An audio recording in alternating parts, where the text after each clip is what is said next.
सूरह बनी इसराइल की आयत नंबर 16 से ऑनवर्ड स्टार्ट लेंगे। का ये बताया है कि दुआ आपने डायरेक्ट अल्लाह से मांगनी है। नबी इस्लाम से बड़ी कौन सी हस्ती है? कुरान में आया व इदा सालका इबादी अन्नी फइन्नी करीब। नबी जब आपसे मेरे बंदे मेरे मुतालिक पूछते हैं ना, हमारा रब किधर है, हम उससे कैसे बातें करें, हम उससे कैसे मांगे, तो फरमाए फइन्नी करीब, मैं तुम्हारे बिल्कुल करीब हूं। उजीबु दावत दाई इदा दान, हर पुकारने वाले की पुकार को सुनता हूं जब वो मुझे पुकारता है। अब होना चाहिए था नबी जब मेरे बंदे आपसे पूछे मेरे मुतालिक तो आप फरमाए कि मुझे वसीला डालो, तो अल्लाह सुनेगा। अल्लाह डायरेक्ट किसी की नहीं सुनता।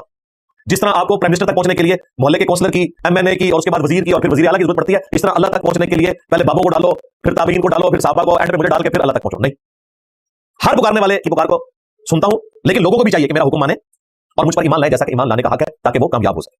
इसे हमारे उस्ताद डॉक्टर साहब ने कहा था ये इंसानियत का मैग्ना कार्टा है। मैग्ना कार्टा 16वीं और 17वीं सदी ईस्वी में जब पूरी दुनिया को रूल कर रही थी ग्रेट ब्रिटेन, तो वहां पे उन्होंने आइन में ये चीज दाखिल की थी कि हर शहरी का हक है जो हमारी सल्तनत में रहता है कि वो अपने हुक्मरान से डायरेक्ट अपना मसला डिस्कस कर सकता है। इस कानून का नाम उन्होंने रखा था मैग्ना कार्टा। और देखें, आपको यूरोप और अमेरिका में बरकत नजर आ रही है, कानून की हुक्मरानी नजर आ रही है, वो तो इससे भी आगे जा चुके हैं। प्राइम मिनिस्टर से तो कहने की जरूरत नहीं है, अदलिया आपके मसले को हल करेगी। इसलिए तो आप प्राइम मिनिस्टर हैं तो एक डॉक्टर छोटे से हॉस्पिटल का वो आपको डांटेगा कि तुम मेरी इजाजत के बगैर किस तरह अंदर आ गए, क्योंकि उसे पता है कि प्राइम मिनिस्टर मुझे नहीं फारिग कर सकता। जुडिशरी इतनी मजबूत है, मैं अपनी ड्यूटी सही दे रहा हूं। डेविड कैमरन को निकाल दिया था ना डॉक्टर ने, और वो भी सॉरी बोल रहा है, किस में डरा हुआ है। यहां हमारे प्राइम मिनिस्टर किसी हॉस्पिटल में चले जाए तो उसे खुश करने के लिए पहले जाली मरीज लिटाए जाते हैं, और अगर ज्यादा कई मरीज मौजूद हो तो गायब कर दिए जाते हैं कि यहां से रास्ता क्लियर करना है। ये फर्क है। तो इंसानियत का मैग्ना कार्टा है, इदा सअलका इबादी अन्नी फइन्नी करीब उजीबु दावत दाई इदा दान फलयस्तजीबू ली वलयुमिनू बी लअल्लहुम यरशुदून। फिर सूरह अल मुमिन में जो आयत मुबारका है, वक़ाल रब्बुकुम, और तुम्हारे रब ने ये हुक्म फरमा दिया है, उदऊनी यस्तजिब लकुम, ऐ मेरे बंदो मुझसे मांगो मैं तुम्हारी दुआओं को कबूल करूंगा। इन्नल लज़ीना यस्तकबिरूना अन इबादती, बेशक जो लोग हमारी इबादत से तकब्बुर इख्तियार करेंगे, हमसे दुआ नहीं मांगेंगे, मैं उन्हें ज़लील ख्वार करके जहन्नम में दाखिल करूंगा। ये सूरह अल मुमिन सूरह गाफिर की आयत नंबर 60 है। अल मुमिन अल गाफिर एक ही सूरत के दो नाम है। ये आयत मुबारका नबी इस्लाम ने तिलावत की, सुनन दाऊद में हदीस है और जामे तिर्मिज़ी में। आपने फरमाया अद्दुआ हुवल इबादा, दुआ ही तो इबादत है। यानी दुआ करना कोई सिंपल चीज नहीं। जब आप या शेख अब्दुल कादिर जिलानी मदद कह रहे होते हैं ना, तो आप अब्दुल कादिर जिलानी को माबूद माने हुए होते हैं। जो सूरह अन-नम्ल में आया इलाहु मअल्लाह, क्या अल्लाह के साथ कोई और माबूद भी है जो तकलीफ दूर करेगा। और नबी इस्लाम क्या कह रहे हैं, अद्दुआ हुवल इबादा, दुआ ही तो इबादत है।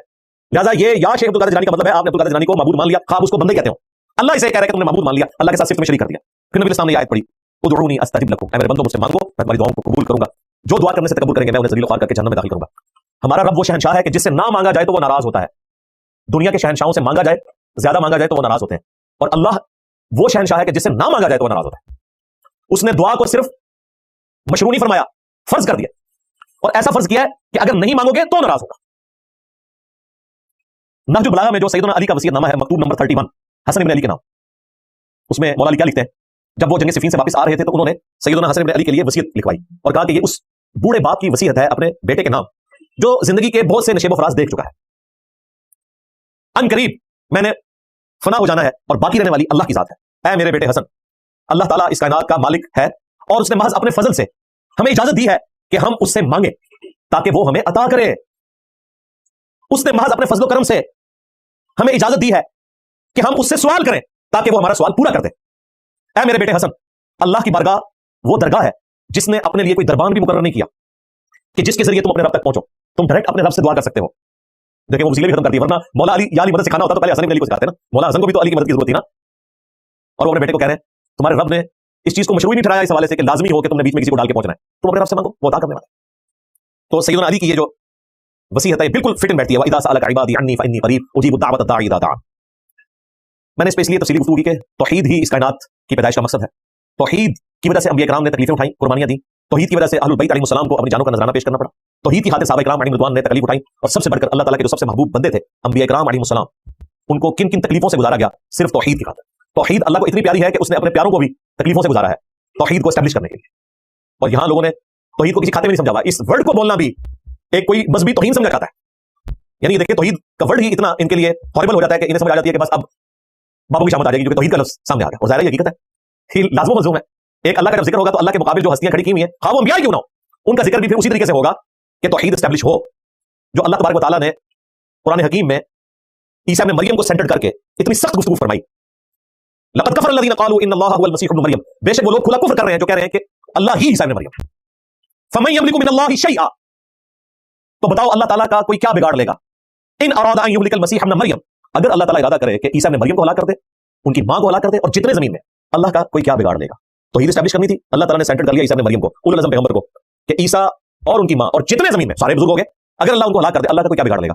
गुस्सा था शिर्क करने वालों पर, लेकिन सेंटर्ड किया सैयदना ईसा को, क्योंकि उन्हें माबूद तस्वुर किया हुआ था। तो अल्लाह ने फरमाया कि ये माबूद हो तो मौत कैसे आएगी, हम चाहे तो इन्हें मौत दे दें। अब अगर किसी का कोई वहम था ना कि हम तो माबूद नहीं मानते, हम अल्लाह का बंदा समझ के मुश्किल कुछ समझते हैं, तो वो भी अल्लाह ने निकाल दिया सूरह अल-माइदा में आगे चल के 75 नंबर आयत में। मल मसीह इब्न मरियम इल्ला रसूल कद खलत मिन क़ब्लिहि रुसूल, ईसा इब्न मरियम तो नहीं थे मगर एक रसूल ही ना, उनसे पहले भी कई रसूल गुजर चुके। व उम्मुहु सिद्दीक़ा, और उनकी मां सच्ची औरत थी। काना याकुलान ताम, दोनों रोटी खाने के मोहताज थे।